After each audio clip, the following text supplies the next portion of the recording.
కేంద్ర ప్రభుత్వం కేంద్రంలో టీ నోటు అనుకూలంగా తెలంగాణ 10 జిల్లాలతో కూడిన తెలంగాణ అనేవి ఇవ్వడం కేంద్రంలో తీసుకున్న నిర్ణయం వల్ల ఈరోజు యూపీఏ ప్రభుత్వం తీవ్రంగా వ్యతిరేకిస్తూ ఈ రాష్ట్రంలో దాదాపు 90 రోజుల పాటు ఉద్యోగ ఉపాధ్యాయ కార్మికులతో పాటు అన్ని రకాల ఉద్యోగస్తులు కానీ అనేక కార్మికులు కానీ రైతులు కానీ విద్యార్థులు కానీ రోడ్ల మీదకి వచ్చి ఆందోళన చేసిన యూపీఏ ప్రభుత్వం దత్తమ్మలాగా ఈరోజు చూస్తూ ఉండిపోయింది. కానీ ఈరోజు సీమాంధ్రలో ఉన్నటువంటి ఎంపీలు వాళ్ళ రాజీనామా చేయకుండా వాళ్ళ పదవులు కాలం గడుపుకుంటూ కేవలం 4 నెలల కాలంలో వాళ్ళ పదవులు ఉంటాయనే ఉద్దేశంతో యూపీఏ ప్రభుత్వం అనుకూలంగా ఈరోజు తెలంగాణకు అనుకూలంగా ప్రకటన చేస్తుంది అని తెలిసినా కానీ ఈ ఎంపీలు రాజీనామా చేయకుండా ఉండడం చాలా దారుణమైన విషయం.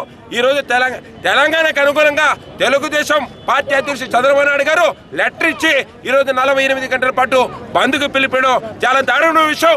ఈరోజు వైఎస్ జగన్మోహన్ గారి ఆధ్వర్యంలో వివిధ రకాలుగా ఆందోళన చేసి 2 సార్లు ఆమెను అరెస్ట్ చేయడం, అదేవిధంగానే ఆందోళన దాదాపు 80 రోజుల పాటు కార్యక్రమం జరిగితే అన్ని రకాలుగా కార్యక్రమం పాల్గొనింది వైఎస్ఆర్ సానుభూతి పరులు గారి వైఎస్ఆర్ అభిమానులు గారి ఆందోళన చేస్తుంటే కేవలం కేంద్రంలో వైఎస్ జగన్మోహన్ గారిని ఆయన్ను అణచివేయాలనే ఉద్దేశంతో కుట్రపూరితంగా ఆయన్ను ఈరోజు తెలంగాణకు అనుకూలంగా ప్రకటన చేయడం, ఈరోజు సోనియా గాంధీ కుమారుని ప్రధానిగా చేయాలని ఆకాంక్షతో ఈ నిర్ణయం తీసుకోవడం వల్ల తెలుగు జాతి ఆత్మ గౌరవాన్ని దెబ్బతీయడం జరిగింది. కాబట్టి దాని తగిన మూల్యం 2014 ఎన్నికల్లో మూల్యం చెల్లించాల్సిన అవసరం తెరమరుగయ్యే పరిస్థితి. కాంగ్రెస్ ప్రభుత్వం 20 సంవత్సరాలు ఈ రాష్ట్రంలో తెరమరుగయ్యే పరిస్థితులు ఏర్పడుతున్నాయని తెలియజేస్తున్నాం.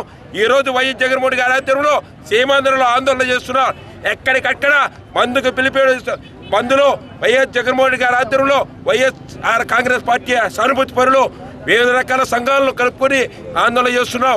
భవిష్యత్తులో ఈ ఉద్యమం ఉధృతం తీసుకొచ్చి ఈ రాష్ట్రం సమైక్య 23 జిల్లాలతో కూడిన ఆంధ్ర రాష్ట్రం అనేంత వరకు ఈ ఉద్యమాన్ని ఆపే ప్రసక్తి లేదని వైఎస్ జగన్మోహన్ గారి ఆధ్వర్యంలో దేశవ్యాప్తంగా అన్ని ప్రతిపక్ష పార్టీలను కొడగొట్టుకొని ఓ ఉద్యమాన్ని ఉధృతం చేసి సీమాంధ్ర అదేవిధంగా తెలంగాణ ఈ 3 జిల్లాలు అన్ని రకాల అందరికీ ఉపయోగకరంగా ఉన్నటువంటి నిర్ణయం తీసుకునేంత వరకు ఈ ఉద్యమాన్ని ఆపే ప్రసక్తి లేదని తెలియజేస్తున్నాం.